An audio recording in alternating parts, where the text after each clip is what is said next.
That's a fun little piece. My name is Alicia Stringer, here with 2ASuccessStreamBlog.com, empowering you to create your success dream. That's a little piece about called Mariposas by Ernest Stringrosh, and it really reflects on a butterfly, and this is what mariposas means. And butterflies have lots of meanings. They flutter around and have, whenever you see a butterfly, there's lots of change. There was tons of butterflies at my wedding. There was a changing of a day.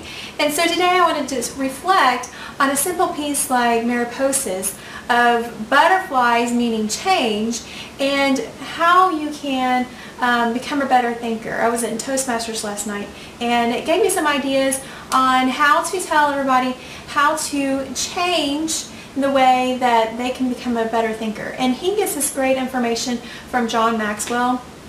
It's a great process that you need to go through in order to understand good thinking.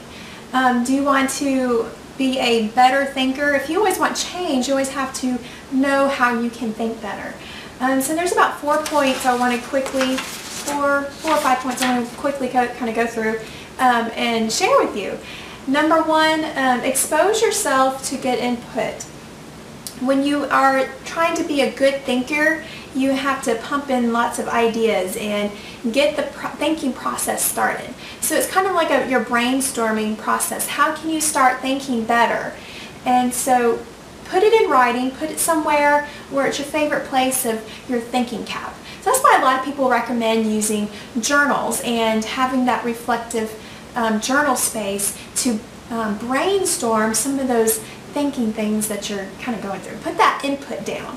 Number two, expose yourself to good thinkers. Do you see people in your life that you think are very smart or a very good thinker? You know, so you gotta love people, know who they are so you can observe them, be aware of how they are becoming a really good thinker. So you sharpen those skills, you know, just like you're using those words in Proverbs. It says, people sharpen one another. Just the iron sharpens the iron.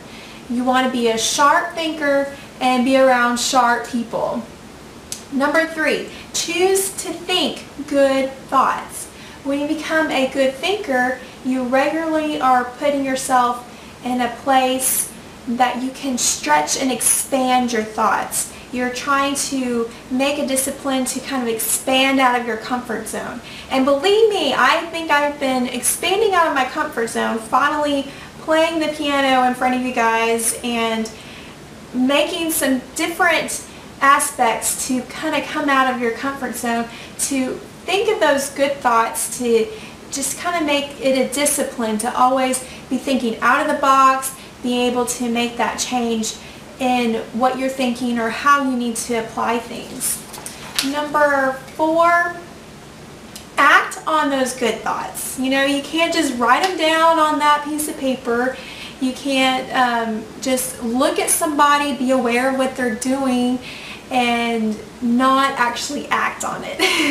This is what really kind of gets you out of that comfort zone, as I was saying. Ideas have that short shelf life. If you don't act on it, they're just those ideas on the paper. You have to act on it. Number five, allow your emotions to create another good thought. This is where that stirs up that anticipation or how you feel into what's making you come out of that comfort zone. So to start this process, don't rely just on your feelings. You have to just kind of try it.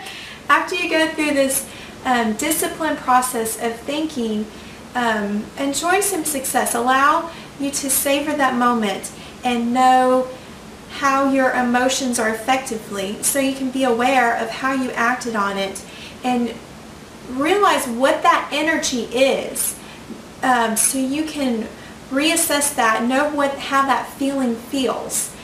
If you're like me, you gotta make those additional thoughts very productive. So you're like, I like that feeling of how I was able to break through that. Now understand what that felt like, so you can kind of move forward in your process to keep thinking good thoughts.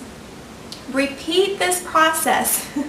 This is the hardest thing to do, is to be consistent in anything you do as you're making good thoughts. You've got, as we started, we talked about exposing yourself to get those good inputs, writing them down.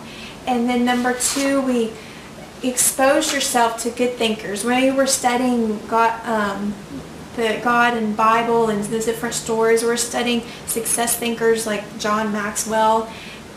Know who you're studying and then take action on those thoughts. This fly is so funny. One good thought does not make a good life. The people who have one good thought try to write it for an entire career and often end up unhappy or destitute.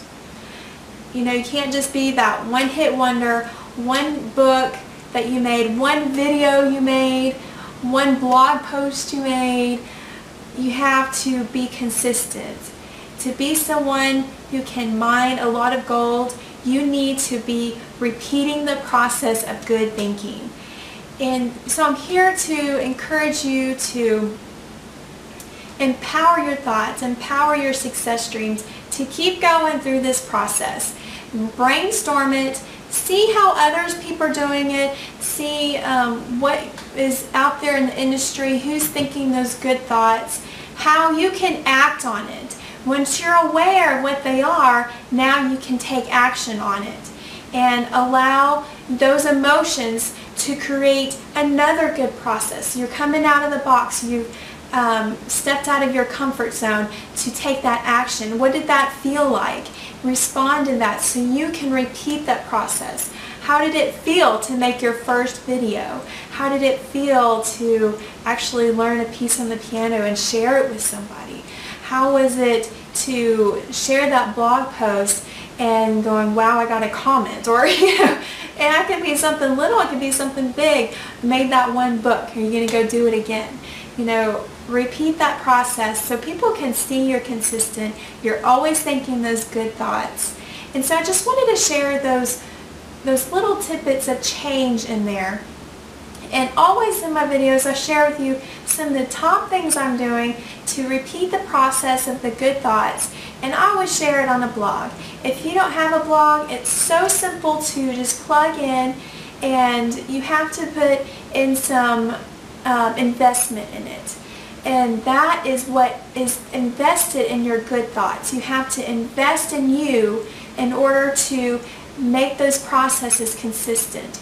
You've invested in your brain. You've been in writing those brainstorming ideas. You've invested in studying other people and being aware. You've studied on how you are going to take action and actually share that in a video or blog post and create that emotion that you're like, I did it. So click the link below, get in your blog so you can share other thoughts, your other passions, and I can't wait to share more of the stuff that I'm going through, because I'm going to be consistently repeating this process just like you.